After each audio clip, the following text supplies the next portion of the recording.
Hello, and welcome to the Rockefeller Institute's 2021 Local Government Lab, a forum for New York State researchers, practitioners, and policymakers examining innovation and best practice in local governance. My name is Lisa Parshall. I am a fellow at the Rockefeller Institute, and I'll be your moderator for the panel today. This is panel number 4, Environmental and Ecological Policy Challenges for the States. And this session will feature the following 3 presentations. First, the causal effects of hurricanes on local government finance, evidence from Florida counties exploring the current assessment method and alternative, presented by Chen. Second will be an evaluation of the New York State's Pollinator plan using 3 evidence-based policymaking frameworks, and that is presented by Kaitlin Whitney. And third is transforming the regional Foodshed, current and ongoing research in food systems, governance, and socio-ecological systems challenges during and after the COVID-19 crisis, presented by M Roggio. Today is a full day of virtual sessions, so we will be keeping a strict time limit with 15 minutes per presentation today. After the panelists have concluded their presentations, there will be a 10 to 15 minute question and answer period. We ask that audience members please submit your questions using the Q&A function found at the bottom of the Zoom taskbar. You can access this taskbar by hovering your mouse over the screen and selecting the Q&A icon, where you can then type your question. And I will field those to the panelists during the Q&A session at the end of the presentations. Before we begin, I would like to say thank you very much to our panelists for taking time to share your expertise and research with us today as part of our forum. We look very much forward to your presentations. So with that, I will hand it off to our first presenter. Chen is an associate professor in the Andrew Young School of Policy Studies at Georgia State University. So the floor is yours, Dr. Chen. Great. Thank you so much, Lisa, for your nice introduction. Good morning, everyone. My name is Chen. Today, I'm going to talk about a very important topic about the physical impacts of hurricanes on Florida counties. Probably you know, right, why we study natural disaster. Probably you know, in the United States, natural disaster is kind of frequent events, high frequencies. For example, like so far, and we have for annual, we have 218 weather climate related disasters. Think about disasters, actually they impose enormous economic cost. For example, from 1960s to 2015, then in total have $850 billion. So the annual cost almost 50 billion. That's a huge economic cost from disasters. If you remember recent hurricanes, such as from New Yorkers, right? And Sandy, the storm 2012, and recently Hurricane Harvey's Irma. I personally live in Miami before, so I experienced Irma. Actually, my house actually experienced serious damage. Also recently, you probably know Texas, this spring have a series of winter storms. So you know, natural disaster is frequently and also impose huge economic cost. For academic reasons, actually, the literature on the physical impacts of the natural disaster is not too much, especially research on the physical impacts of hurricane on local government finance. So this is I'm trying to do, interesting how the natural disaster, especially hurricane, affect physical impact local government finance. So here is give you quickly some statistics about natural disasters. If you think about the mostly serious damage by disaster, by type disasters, from 1970 to 2013, you can find the number 1 is hurricane tropical storm. The second is flooding. The third is earthquake.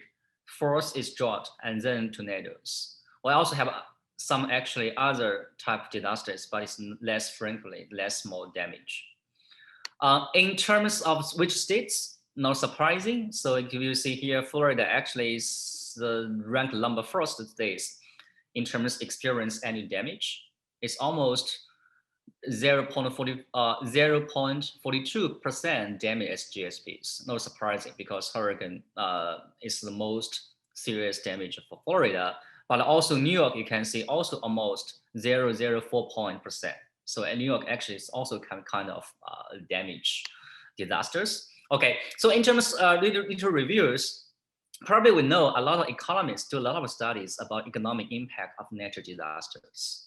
So basically find short term is negative, but long term sometimes positive, negative, depending on each country. institutional context. So second, research is very limited research on physical impacts of natural disasters. So this kind of research more focus on the nation level, and some study focus on state level, but actually very few studies focus on the local level. So my research is specifically focused on one type disaster, hurricanes, on local government finance, particularly focused on Florida local governments. So recent questions is, I'm focused on the occurrence of a hurricane. Does the occurrence of hurricanes affect local government finance? Particularly which dimension finance? I focus on revenue, expenditure, budget solvencies. And also, the second question is, does the institution structures of local governments can moderate the physical impacts of hurricanes? Particularly, I'm looking about the charter counties, because when the county have charter, the more we have more fiscal autonomies, can adopt more fiscal policy towards mitigate natural disasters. So think about some theory. Why natural disasters can affect local government finance? On the revenue side, you probably know disaster can disrupt the tax basis because it can negatively impact on local economic outputs growth, also depending on local tax structures. For example, for some states, some local localities, if they heavily rely on the tourist tax, but if hurricane hit hard about their local infrastructures, so they probably lose a lot of tax from tourism, from sales tax. So it depends on local tax structures. Also, another actually theory is very interesting called creative theories. Most ask about disaster sometimes maybe can provide positive impact on economic growth because disaster give opportunities to upgrade physical capital stock, so it can stimulate new economic growth. On the expenditure side, you probably know after disasters, government needed to undertake emerging responses, such as clean up sites, also provide disaster relief assistance. So mostly theoretically, they can increase total expenditures, or at least maybe reallocation expenditures, cut some capital projects, maybe incur more welfare expenditures. At least this is for theoretical discussion. So now turn to empirical studies. So now this is my model, because here I focus on hurricane events. For the Florida counties to, in specific year, do they experience the hurricane, right? So this is totally exogenous. And also have queries. This is dependent variables, local government finance. So this is my model specifications. I also control for the county year fixed effects. So the data basically for 66 for the counties, we exclude one counties because this is consolidated counties. This outlier just excluded. So the time period, because of data available from 1993 to 2012, is almost 20 years panel data. So here, the methodology, actually, I use the generalized difference for county experienced hurricanes compared with county never experienced hurricanes. Okay, so my outcome variable, basically revenue variable, I look at about the total revenue size, I look at specific revenue categories, such as property tax, premise license fees, service charge, federal state grants. And for expenditure variable, I look at total expenditure size, but also look at the different components of expenditure, such as economic development, general government administrations, transportation, public safeties. For the final conditions, I look at budget solvencies, which is the ratio of total revenue divided by total expenditure, and also look at total budget surplus per capita. Okay, so the data source from Florida Department of Revenue. So in terms of treatment variable, because I use the generalized difference, so my treatment variable is the occurrence of hurricane events. Because time limit, I'm here, I just to show you my main results using the occurrence of hurricane events, but also try show different results. For example, like you have different category of hurricane 1, 2, 3, 4, 5. So I can try different intensity of treatment. Also, you can categorize the major hurricane, minor hurricanes, but because time limit, I'm not going to present the results. Okay, so queries, basically, there are other variables actually can affect local government finance. For example, economic conditions, political, social, demographic, institution structures. So I just control for this one. Here I show you some description to the hurricane. During the time period, you can see some county experienced 4 total hurricanes during my time period from 1993 to 2012. Some county actually most frequently county experienced at least 1 hurricane. If you see here, this is percentage, almost over 30%, right? Some county have 2 or 3, but you can see most county actually experienced at least one hurricane during my study period. Okay, so now this is total hurricane events by rank counties. Martin counties, Palm Beach, this is hurricane, have 4 hurricanes. But if you see some hurricane, actually, some county actually never experienced hurricanes, right? So this actually counterfactors for county experience hurricane. Okay, so in terms of types of hurricane across the years, so you can see during my study period from 1993 to 2012, so you can see this is couple years, this is the blue, which is category 1. So category 1, 1995, there's some county experienced hurricane 1, category 1, some category 3s. There's also 1998, 1999, also a couple of counties experienced hurricane, most of category 1. Also 2004, 2005, also F counties experienced different category of hurricanes. Okay, but there are some years actually Florida county did not experience hurricanes. So there's basically this variation in terms of treatment of hurricane. Okay, now this is my main finding. The first is my effects of hurricane on Florida County revenue side. If you see here, this is a hurricane, which is my DRD estimator. Not surprising, actually, the total revenue per cap actually increasing, right? Not decreasing, increasing. But why the increasing? If you think about the components, actually I find the federal grant per capita transfer sources, the state grants actually are very positively significant. So it sounds like when county experience the hurricane, actually got lots of federal state intergovernmental transfers, right? And actually this is revenue can make up the lost revenue, short-term revenue from tax revenues. So in terms aggregate, actually they can increase the total revenue size. Second, I'm looking for the effects hurricane events on expenditure side. So if you look here, no surprising, actually total expenditure per capita do increasing. But if you look at specifically expenditure item, I find the general government administration actually increasing, human service per capita also increasing, physical environment per capita also increasing, and public safety increasing, transportation also increasing. So for the most majority expenditure category actually increasing. So this actually can drive the total expenditure per capita. Last, in terms for the county budget solvencies. So here, I have 2 solvency measures. The first is total revenue divided by total expenditures, which is decreasing the ratio, which means the worst financial condition, budget solvency.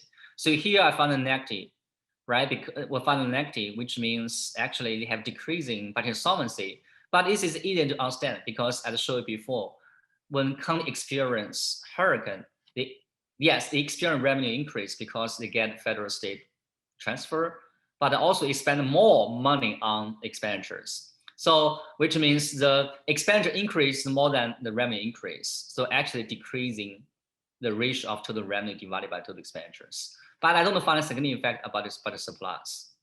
So last finding, which is, as I mentioned before, I'm interested in how the county institution structure moderate the fiscal impact of hurricane.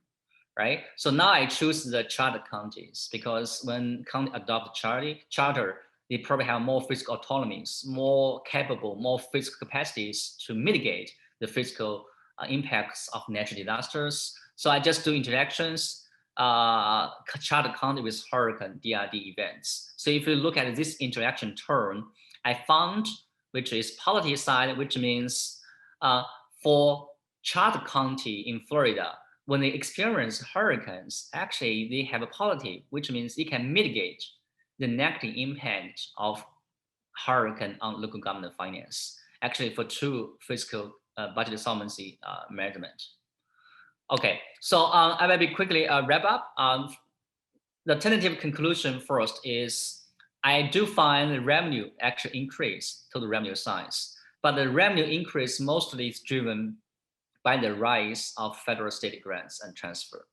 In terms of expenditures, I also found increase in total expenditure size, but for the most category expenditure actually increasing, which means local governments actually very responsive for the expenditure demands rising from the occurrence of natural disaster. The budget solvency I do find actually because of the expenditure increase more than the revenue increase, I found actually decrease in the ratio of total revenue divided by total expenditure. So I do find some institutional roles actually for charter counties, actually, they probably because of they have more physical capacities, enjoy more physical autonomy. So actually it can mitigate the physical shock of a hurricane on county government by the sovereignties. So that's it. Thank you. I'm looking for your comments, suggestions. Thank you. Thank you very much, Dr. Chen. And again, just as a reminder to the audience, if you do have a question that occurs to you while the presenters are presenting, just please use the Q&A box, and I'll field those at the end during the Q&A period. For our next presentation, I would like to introduce Kaitlin Whitney. She is an assistant professor in the Science, Technology, and Society Department at the Rochester Institute of Technology. Thanks so much, Lisa. Yep, so this morning I want to talk to you all about evaluating state pollinator plans, and in particular, New York State's pollinator plan, using 3 different frameworks for evaluating whether or not these are evidence-based policies. Got to get my forwarding to work. All right, so what even is a pollinator in the first place? I study insects and insect-related policy, and so I think about this a lot, but just to get everyone on the same page, what are they and why does it matter? And so there are lots of different animals that are pollinators. So pollinator, the term just means an animal that's moving pollen from a male flower to a female flower, or even different parts of the same flower. And so this happens through their feeding and movement. It's not an altruistic behavior. And as you can see on the slide, there are lots of different animals that are pollinators. I'm going to be focusing on pollinating insects today. I'll explain a little bit why in a second. And pollination itself doesn't actually require animals. So some plants can be wind pollinated or water pollinated, but we're thinking about plants that require animal pollination. So many people, what they think of when they think about pollinating insects are bees in particular. And so honeybees, for example, are something many people have heard of. And those are actually one species of bee that are managed. And by managed, I mean something that's kind of like livestock, like cows, like we have a lot of in New York, for example. So people actually maintain them as colonies. But wild bees abound. And so from bumblebees to many small solitary bees, and actually work here in New York by the land grant at Cornell University, led by the Danforth Lab, has estimated that we have 416 species of bees in New York State. But it's not just bees. And so we also know that butterflies and skippers are other insects that are pollinators. And it's not even just really cute insects. So even insects that are disliked or overlooked, such as mosquitoes, can be pollinators of plants. And so why do we even care about these? Those are what pollinators are, but why should policy itself be even focusing on them? One of the big reasons why there have been recent policy attention to pollinating insects is because of the services that we get from these insects. And so there was an estimate from this study in 2006 that native insects are providing billions of dollars worth of crop pollination, so our food supply for humans and livestock. So people need this service. There's also been in recent years attention to the overall decline, estimated decline of all kinds of insects. And so some of the concern in particular here is that if insects are declining for pollinating insects, this also means there'll be a reduction in this service that we really want, or potentially compounding synergistic reductions in this service that we want of pollination due to compounding issues, for example, like phenological mismatches of the insects and the plants due to a change in climate. So due to these motivations, some governments at all different scales, by the way, city, federal, state, have created and passed or implemented pollinator plans to try to conserve insects that are providing this critical service. And so today I'm going to be focusing on state level plans, but the issues that we'll be discussing here and these frameworks are actually applicable at every scale. So in 2015, the US federal government created a federal pollinator plan. And so you can even see from this picture here, their focus and interest was mainly on crop pollination. So thinking about the health and sort of security of the food supply here in the United States. And so back when this passed, the American scientists actually asked me to write about it a little bit. I used to work for the EPA as a staff scientist. And so in part, I focused on the fact that there are really only 2 taxa included in the US federal pollinator protection plan. Honeybees, and that's this managed bee species that I mentioned is really critical to crop pollination, and monarch butterflies. So if we're thinking though then about that plan, what happened after that plan was passed, and it's not a law, it's a plan, is that then all the states in the US were encouraged to develop their own state level pollinator plans. And so I'm looking at those plans. And one of the things I want to mention is that one of the reasons that my research is focused on these plans, and that's not the same as laws, is that there was some work done recently by two researchers, Hall and Steiner, and they actually found that there were 109 state level US laws that mentioned pollinators that were passed between 2000 and 2017 that mentioned pollinators somewhere. But there's actually very little overlap between those pieces of legislation and the state plans themselves. As I'll show you later, there's actually only one state that made its state pollinator plan a law. So if we only look at state laws that are about pollinators, we're actually missing these plans entirely. So which states actually have pollinator plans? As of 2019, 33 states actually have pollinator plans. So one question then, right, is, are these actually effective? How effective are these pollinator plans? What are they doing? So we know these states have them, but what does this mean? And so what the rest of what I'm going to show you is the assessment of these plans using these three evidence-based policymaking frameworks. So are these things that states have passed actually achieving this goal of contributing to the conservation of pollinating insects? So I'm going to walk you through the three metrics that I use to evaluate this. The first is actually what the EPA itself recommended that states put in these pollinator plans. So when they were encouraging all the states to make a plan, they said, here's what we think you should have in it. And they were calling these managed pollinator plans. And that's specifically focusing on honeybees. And so they wanted to see these 6 things in state plans. They wanted public participation in the design. They wanted stakeholders to be involved. They wanted to reduce pesticide exposure that honeybees were experiencing. They wanted there to be a clear outreach about these plans, mechanisms to look at whether or not it was actually effective, and then a process to periodically review and update the plan. A different way of assessing these plans would be to use the Pew Trust framework. So they came up with an evidence-based state policymaking framework. And these 6 elements, they said basically, this is what makes good state level policy. And so when they wrote this report, they were actually using health and juvenile delinquency related cases to think through these. And so I'm applying it to these environmental topics. So defining your levels of evidence, inventorying what existing programs you have in the state, doing a cost benefit analysis, allocating funds, and then actually reporting outcomes of the budget. And then in particular, they're interested in seeing action through state law. And the third is actually using a federal framework from the Department of the Interior, what's known as adaptive resources management. So adaptive resources management is this iterative structured process. You can see it here through this image of a cycle, right? And so it has these elements where you're supposed to be basically assessing and deciding and then revising based on what you're finding. And so it's a system that's used for managing natural resources or habitats based on there being uncertainty, and seeing how a system will respond and then adapting your management based on how it's responding. So what do we find? How are the state plans actually scoring based on using these 3 different frameworks? So the first one that I'm showing you here, and this is a GIF, by the way, is the results using the EPA framework. And so this is running through all the states that have these different elements of the EPA framework for managed pollinators. And so one thing I do want to mention is that this comes from doing a content analysis of the plans themselves. And so there is a possibility that if states had some of these elements but didn't actually document them, that we wouldn't have that information. And so this is looking at, if you circle from the top of thinking about it going clockwise, were stakeholders involved? Was there a communication plan? Did it include those best management practices to reduce pesticide exposure?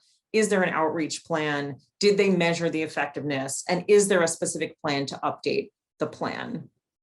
All right, so it's cycling through for the second time, so I'll move on to the next one. So then using the Pew framework, the same thing. This is showing you every state that has a plan, how did it score? And so if you're looking again clockwise at these axes, were the levels of evidence and being defined and the baseline being defined? Did they review the existing plans in the state? Did they do a cost benefit analysis before deciding on the path forward? Are funds allocated and are those outcomes being reported? And is action being taken through state law?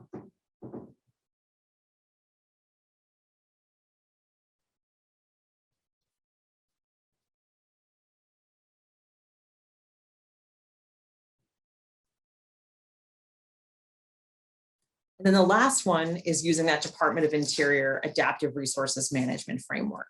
So same thing, sort of cycling through all the states and starting clockwise with those axes, Was the plan assessed? Do they have baseline data that's specific to the state to say, here's this problem and what we think we need to do and where we're going? And then in the design, did it include what's considered the best practices for design in adaptive resources management? Were stakeholders involved? Were the goals specified? And then in the implementation, did it actually specify who, what, and where, which habitats, which agencies would be responsible? And then did it include monitoring? How would it be evaluated specifically? Was there a rubric or a metric for evaluation? And then what was the plan to adjust based on that monitoring and evaluation? So just to show you a static version of this, right? This is across all three of those frameworks, how all the different states are scoring. And so you can see there's really varied results across all of these states. But of course, how does New York in particular score? And so I want to walk you through that specifically. So using the EPA framework of managed pollinator protection plans, New York scores very highly. So they included some evidence of stakeholder involvement and included the communication plan, the best management practices for pesticide reduction, and an outreach plan. They also included a monitoring plan. They didn't commit to having an updated plan specifically in terms of the funding, year, and amount, but generally. And so there was some partial credit basically awarded for updating the plan. So the New York plan scored very highly in terms of this EPA framework for what they wanted to see in terms of managed pollinator protection. Again, that's mostly focused on honeybees in particular and crop pollination. In terms of the Pew framework, New York did not score as well using this evidence-based framework for state policymaking. So they did define the problems that had state-specific data in terms of setting the baseline, but didn't review existing programs or initiatives in New York State that were already working on this, did not do a cost-benefit analysis, did commit to reporting outcomes from this plan, did not target funds. So there isn't any money behind this initiative in New York State, and scored partial credit on action because it is not a state law in New York State, but did identify specific actors who were implementing specific plans. And then using the last framework of the Department of Interior Adaptive Resources Management framework, New York State also scored fairly highly. They did again have that state level assessment data to set their baseline. They did not have the specifics under adaptive resources management best practices for design and implementation because it didn't include all of the who, what, when, and where, and didn't include the specifics on how the design incorporated stakeholders and other elements. It did have a monitoring plan and evaluation, and again, did have a general information saying it would be adjusted in the future. And I will point out that actually New York State released an updated statement in 2020 about the pollinator plan. And so this assessment was done before that was released. And so we'll be reevaluating based on that new information that came out last year about how does this update end up maybe potentially changing these evaluation scores based on the initial state pollinator plan.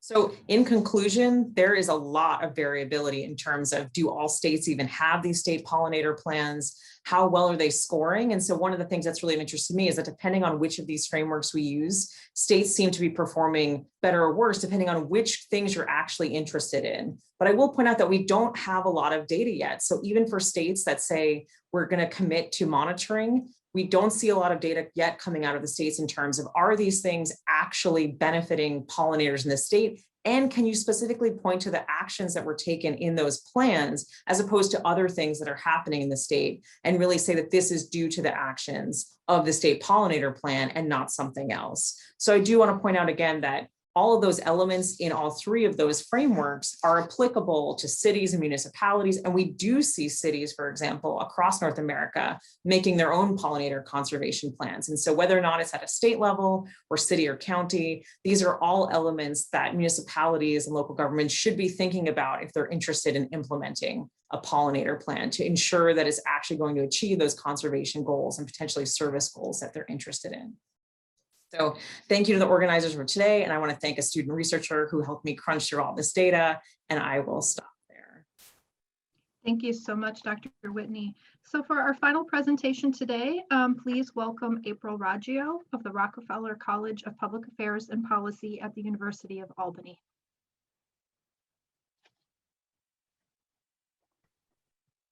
Hi, everybody. Thank you, Lisa, and thank you to the Rockefeller Institute for giving us the opportunity to share our work today. We're a multidisciplinary and multi-university team engaged in food systems research. So I thought I would start today by first giving you a brief introduction to my team. I am April Roggio. I'm from Sayre Policy Research, and I'm a research associate with the Center for Policy Research at UAlbany. My primary investigators are Luisa Luna Reyes, who's a faculty fellow at Center for Technology and Government, and also is on the Faculty of Public Administration and Policy and Information Science at University at Albany. Jason Evans was formerly of SUNY Cobleskill, and he's the new founding dean of the College of Food Innovation and Technology at Johnson & Wales University. Paul Masing and Elliot Rich are both from our School of Business at UAlbany. Alexander Voyantuov is from Geography and Planning at UAlbany, and Andrew Gasho-Landis is from our Fisheries and Wildlife Division at SUNY Cobleskill. So our ongoing research, and it's been going on for a while now, is led primarily by three broad questions. What is a successful regional food shed? What does it look like, and how can we achieve that vision? So to answer those questions, our team has compiled socioecological data for food systems study. We've engaged in dynamic modeling of current food system constraints and opportunities.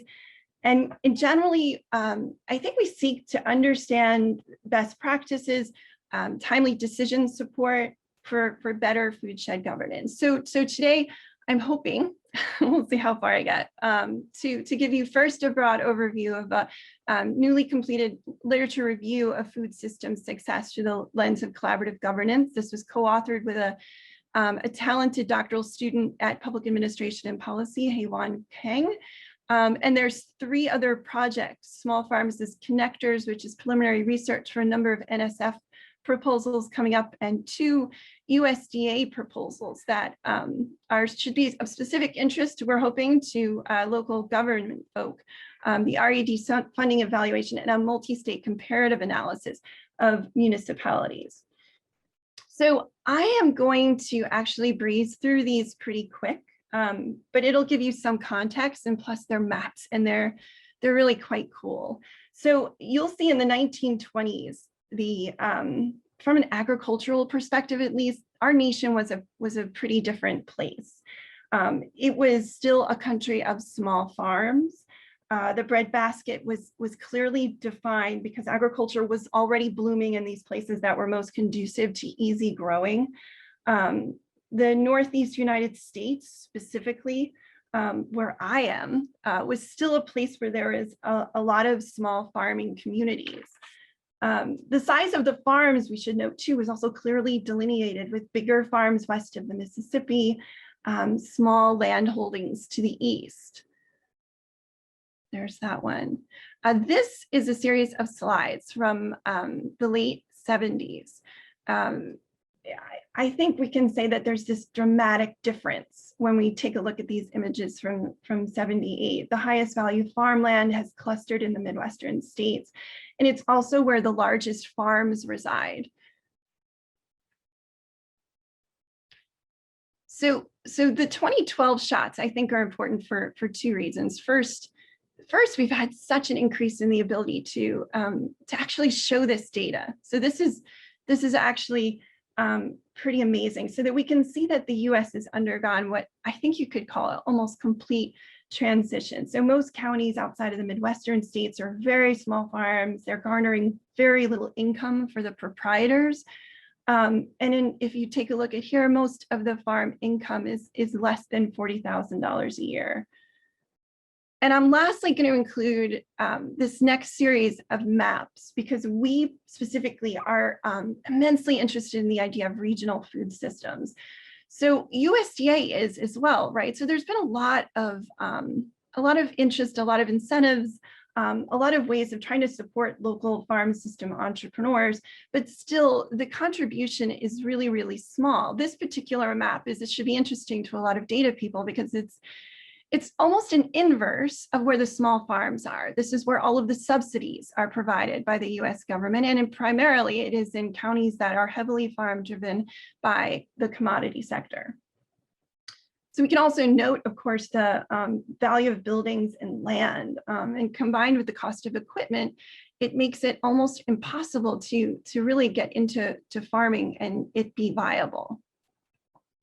So that brings us to the first component of our current research agenda, which is this literature review of local and regional food systems scholarship.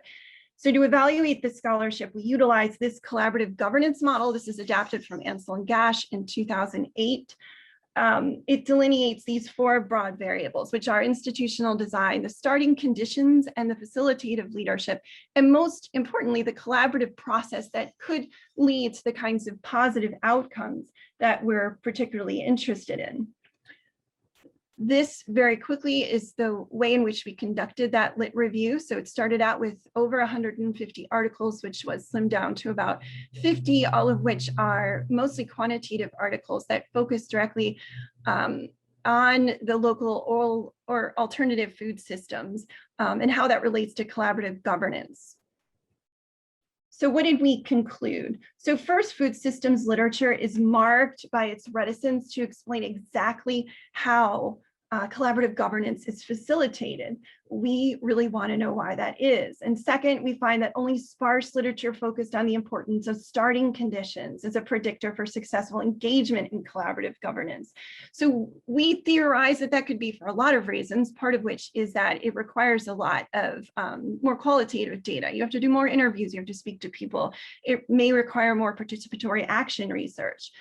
Third, facilitative leadership is not really spoken about in this particular scholarship. And it led us to wonder, do food systems actors not come to the table, or do they do it in a very different way? Moreover, who is steering them through rough patches? So to a very great degree, it appears that the scholarship and the case study examples they described, there must be leadership, but leadership in food systems tends to be folded into this broader commitment to designs for effective institutions, how our local governments are interpreting this, or to this iterative and inclusive collaborative process among food systems stakeholders. Fourth, outcomes are less defined. We don't really know anything about the short and long-term results of local and regional food systems, which is a huge gap, but do we know what helps? So we know that, consistent with Ansel and Gash, that collaborative governance works best when there's evidence of these like iterative feedback loops of trust, relationship building, commitment. And we know from this literature that many rely on these small wins to move the process forward. And in a few minutes, I'll be talking about our work with local governments in municipalities. And this is incredibly important in that particular context. We also recognize from the scholarship available that this awareness of shared goals produces this interdependence among the food systems actors, and that tends to lead to more successful projects and more successful outcomes. So all of this represents research gaps that we suggest need to be addressed. So next step, and in response to that, we have this study, which is being led by Alex Buentua, who is a scholar and instructor in UAlbany's geography department. He is one of my PIs in this project. We're developing ways of understanding the behavior and impact of small producers through land use mapping. So just briefly, as indicated in the lit review, the last several decades has seen this sort of accumulating interest in local and regional food systems. Interest, it used to focus on sort of the state of rural livelihoods, because, in the 70s, we saw in those maps, there was this precipitous decline in producers, especially with small producers. But later, through maybe the last 2 decades, it's really been driven by health conscious consumers who they become more aware of the perils of local production. They want to know where their food is being created. So scholars have responded by focusing more on the design and expansion of local markets and figuring out the best ways of designing distribution hubs, for example. Most recently, this array of fields has begun to contribute to our understanding of resilience, through a focus on local and regional food systems. So we are going to be utilizing, and that's what's up on your screen right now, is this socio-ecological systems framework of Lynn Ostrom as a diagnostic tool. It provides, as you can see, system boundaries, and it provides and identifies these essential system components that we really want to know about. And then we're applying the principles of connectivity. So those are based on circuit theory, operationalized through mapping. And that would provide more insight into the pathways that lead to more productivity for local and small producers, improved ecosystem services, so pollinators, for example, and the stronger urban and rural linkages. So we examine the hypothesis generally that small farms like community gardens may increase connectivity if they fulfill certain attributes. Another hypothesis is generally that enhanced farm diversity, what you're growing on these systems. Is it mixed agriculture, for example? Is it correlated with enhanced ecosystem services? And enhanced productivity, we propose, is probably only tangentially related to stronger urban and rural linkages. I don't have time necessarily to go through all of these in great detail, but I wanted to highlight them in sort of broad terms. Each of these hypotheses are going to be tested with this combination of ecosystem services valuation methods, circuit theory, and a number of us are system dynamics modelers by training, so we'll be using simulation in a number of these as well. So another project that is sort of our response to what we've learned in this literature review assesses New York's Regional Economic Development Council funding. We specifically are interested in how that funding relates to rural communities, rural entrepreneurship and entrepreneurs, and local food systems. Most research thus far has failed to treat localization as this urgent response to a worsening global crisis, despite the widespread agreement that how we produce our food is deeply implicated in the current climate dilemma. So one of our interesting sort of queries right now is to figure out if the REDC funding, for example, aligns well with the rhetoric that surrounds New York State with regard to climate policy. Communities generally, we might argue, have little guidance with regard to how or why they should redesign food systems in ways that emphasize local production and procurement. And this project represents a first step in that direction by identifying where we are along that path, what steps have been taken to guide local food systems. This is specifically with a focus on disseminating best practices and providing specific guidance to future localization efforts for states and municipalities.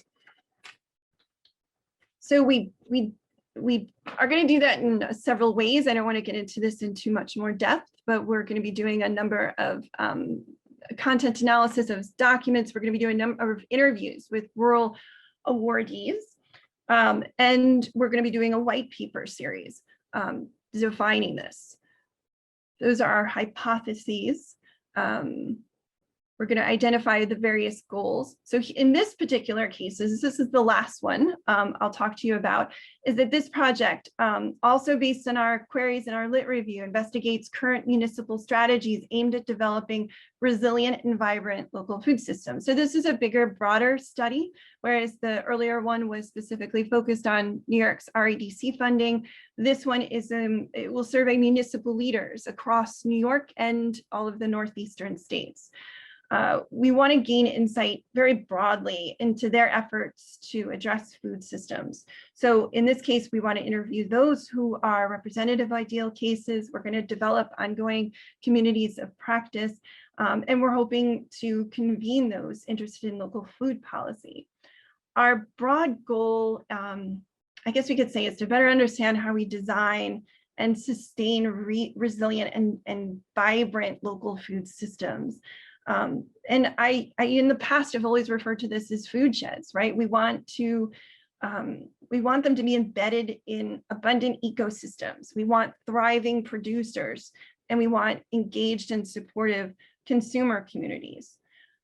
we're going to figure out if we can get there. And that's the results of a number of these three projects. So lastly, I wanted to conclude, this is like the fastest presentation I have ever given on our work, but I wanted to leave you with something hopeful. My partners argue that it's both my tendency to darkly contemplate the world, and I also am somewhat accused of what is called activist scholarship these days. So thank you for your time. I'm leaving you with these words, and I hope they'll guide you as well. Thank you. Thank you very much, April. Thank you all for those wonderful presentations. We're going to open it up now to questions and answers. Again, just to remind the audience that you can submit questions using the Q&A function. Just if you don't know how to do that, just hold your mouse over the bottom of the Zoom area and it'll bring up the taskbar, and there's a little Q&A box. So we don't have any questions yet, but I do have a few that I would like to pose to the panelists. So starting with Dr. Chen's presentation, I found myself thinking as you were presenting, you know, for risk assessment for local officials, we really need some clear-eyed decision making, right? So I was wondering if you could talk just a little bit about whether or not you looked at partisan control of the county legislature. And then the other question I have for you is, does susceptibility to natural disasters, does that force local government officials to be better financial and fiscal managers? Great. Thank you so much, Lisa, for your excellent questions. I mean, yes, I mean, ideally, it'd be great to control for example, like the county mayor, county council, the partisanship, but the thing is still is not available. And because I have 20 years panel data, so I'm probably able to collect one or two, 3 years, but across 20 years, it's hard. But I try to do. I mean, there's a lot of literatures in disaster called disaster politics. Think about pandemic politics. So always the responses to disasters, not only for fiscal, but for other parts response, always politics.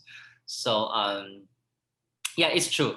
But for physical impacts, because for some methodology are using general differences, so probably account for that. But I do agree with you.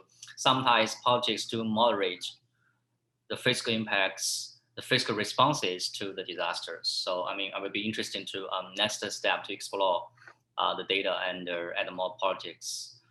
The second question is definitely the risk assessment. Definitely, I think it can affect. Yeah, I think one thing interesting is if you look at Florida, the inland counties compared with coast counties, actually they have two different. I would think about planning capacities, the disaster preparation capacities. Specifically, if you look at their planning document. For example, I live in Miami-Dade County for a while, and because Miami probably experienced so many hurricanes, they're learning a lot for previously hurricanes. After experiencing hurricanes, they try to make lessons. What do we learn? We prepare for planning, we do risk assessment, what we did good, what we did not good. So because of the learning for a hurricane, they improve a lot of planning capacity risk assessment. Definitely can help the public officials a lot. But for some counties in Florida, inland counties, maybe rural counties, probably they have less capacity to do risk assessment planning capacity. So probably they are, I would think about their emergency management capacity is probably weaker. So definitely, I think about two sides. I think the most question, we know hurricane, we know disaster is something going to happen increasingly because of climate change. The thing is how we can mitigate the physical impacts, right? So I think the risk assessment is very important. Planning capacity is important, but I mean, public awareness, politicians, their commitment to address climate change, to strengthen emergency management capacities, I think that's also important. I think really, really good questions. How become more resilient, fiscal resilient, political resilient, administrative resilient into the future disaster. Yeah. Thank you. Dr. Whitney, I had a question for you as well. I was wondering, so I really enjoyed your visual presentations. I really like the visuals. I think that's great. And it really showed how they're kind of all over the map, so to speak, on this. But I was wondering, did you see any evidence of kind of policy learning between states, or is there a state that you would say is sort of a kind of a leader on these policies that's influencing other states' adoption of plans? I haven't seen that yet, but I think part of that is the timing. So because the federal plan came out and then all states were sort of encouraged to make one at the same time, I think there might be more of that happening as states come upon revising their plan. So some states did actually say, in 5 years, we plan to have an updated plan. I would say the minority of states had an actual timeline benchmark for when they planned to do that. I also see more evidence on the managed pollinator side. So states or organizations that are really interested on honeybee and crop pollination issues in particular have a lot of focus on those best management practices to reduce pesticide exposure. And there's a lot of collaboration across state lines, in particular around honeybee management and issues of pesticide exposure and other things that touch upon federal regulations. So for example, pesticide regulation at the federal level. So there's a lot of cross-state collaboration and learning within industries, basically, and sort of thinking about trade groups that are affected by those issues.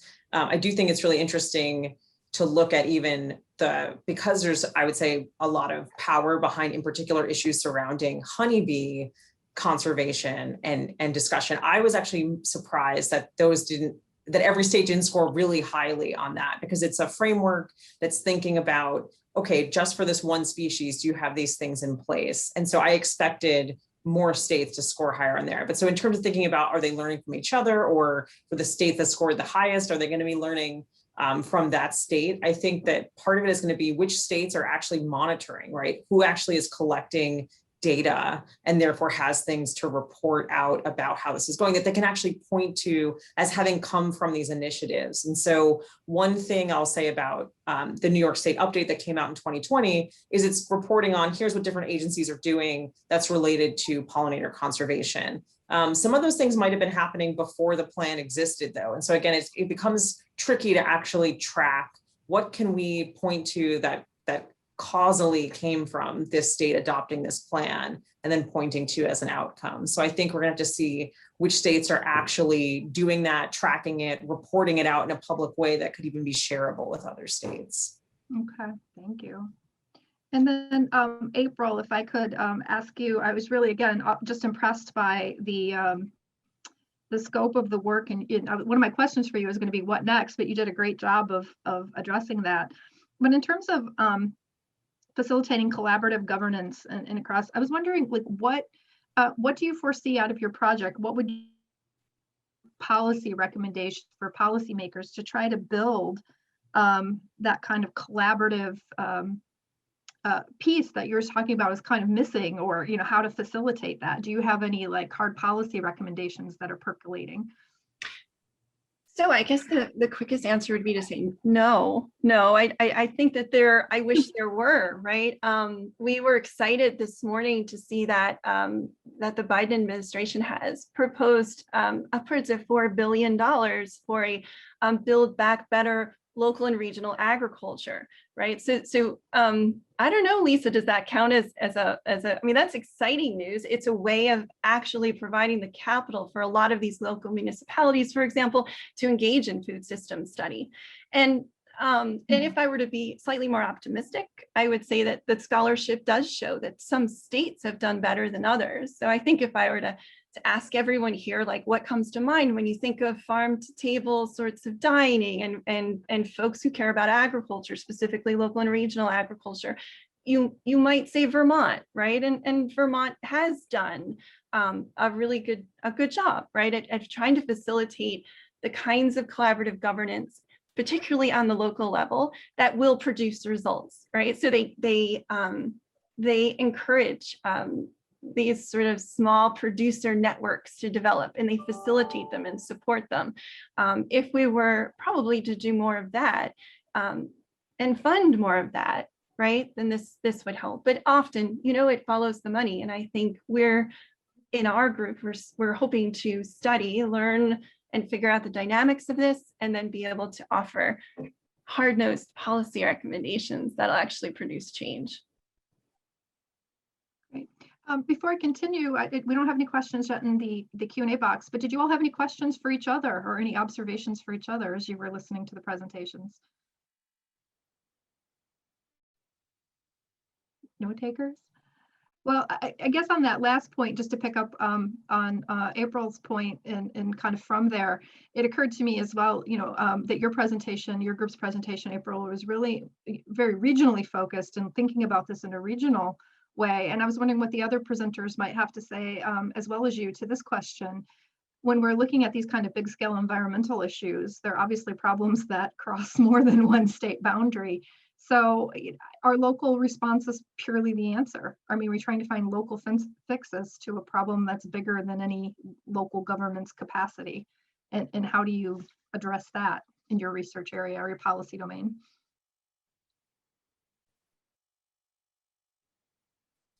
Kaitlin, you look like who has to say tackle that something. first? Yeah. Well, I was just saying, oh no, how do we, I mean, I think that's a constant question, right? So even if we look, for example, for the, I teach environmental policy here, and if we look at the transition between federal administrations, right, in part, sometimes state or local governments are saying, okay, the federal administration now is or is not doing this, should we try to tackle it? But they have different tools based on, for example, the state constitution versus the federal constitution versus like what is the source of power and what is the scope of things that are available to them may not match the problem, which doesn't mean that they shouldn't take some action. So if I'm thinking about, for example, the material I was just presenting here, it doesn't mean that just because it's a big complicated issue in terms of thinking about food security or about conserving wild pollinators, that local institutions or private landowners shouldn't take action. It just means that it's probably not going to be sufficient without also action being taken by other entities. So that's sort of how I think about that. April, what were you going to say? So this is such an interesting question, right? We were to start. So Human Fiat is this really interesting paper fairly recently, and it's from Dr. Chen's like sort of region of the world down in Florida. And they're studying the incentives to collaborate if you're a local and municipal official, across regions, right? Because it's very interesting. How do you address climate change if you're a town supervisor in upstate New York? Like broadly, we would say there is no incentive to participate. And they actually found that that's not necessarily true. That they do. I'm so distracted by your baby. You have a baby in front of you. Oh no, keep her. But anyway, that is a broad framework that we have to work within, right? If we can assume that local municipalities will reach out, even for big issues like climate change, and work with each other around issues like food systems localization, right? Then that actually, I'm not normally hopeful, but I have to be because now there's a baby on the screen. That should give us hope, right? That there's evidence of incentive to collaborate anyway. Excellent. Well, I just want to congratulate you all on your presentations and the research. I mean, and I think all of your presentations, maybe Dr. Chen's even more than anyone, though, shows that the effects of these issues obviously hit locally harder and first. So wonderful research agendas, and thank you so much for taking the time to share them with us today.